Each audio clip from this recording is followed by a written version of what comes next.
Hello everyone and welcome to Ask Dr. Rockove. I'm Dr. Shammai Rockove from the Center for Men's and Women's Urology in Portland, Oregon. Again, I want to thank everybody for watching these videos and for sending in questions.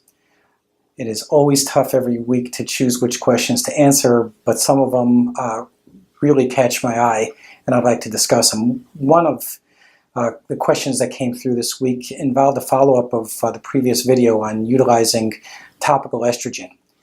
And to paraphrase, the question was, if estrogen works the way I discussed, can it be considered a youth enhancer, and can it be used on the skin to create more youthful skin? So I found it's a interesting question and somewhat humorous on multiple different levels.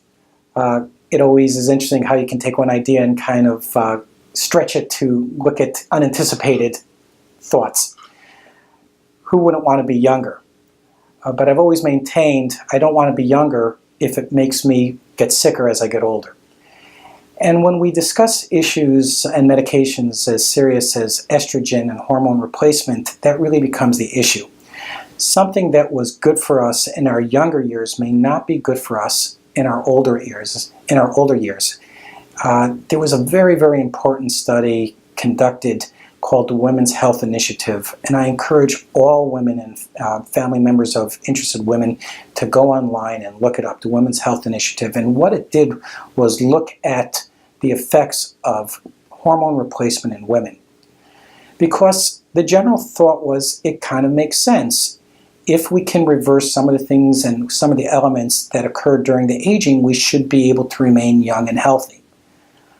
But what we saw in the Women's Health Initiative study was that something that is so vital, such as progesterone and estrogen in younger women, can lead to very serious problems in women who go through the menopause years, including heart disease, strokes, and even cancers.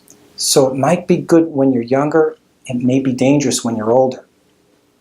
The topical estrogen therapy that I discussed because it tries to deal with a very real problem that we so often see, which are infections or discomforts that occur to women as they go through menopause and postmenopause as a consequence of not having the estrogen. So they have a real problem, they're having real discomforts, and this is a very worthwhile solution under the right circumstances. When we start thinking about applying it elsewhere in the body, we have to ask ourselves a few important questions, one of which is, how much do we know about it?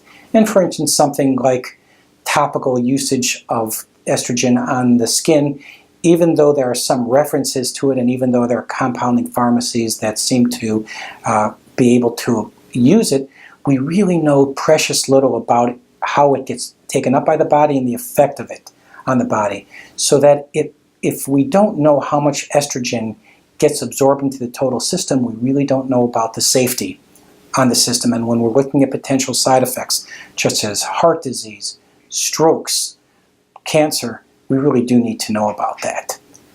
So I become a little bit concerned about using any sort of chemical, especially hormonal chemicals. And it applies for men too, because there's hormonal replacement issues in men. So when it comes to issues like that, although I am a total supporter of becoming younger, becoming healthier, we always have to be sure that what we are doing to accomplish that is in fact accomplishing that. And when it comes to applying estrogen to the skin, I put that under it's dangerous at this point until proven otherwise. And I do appreciate the question. Have a good weekend, everybody.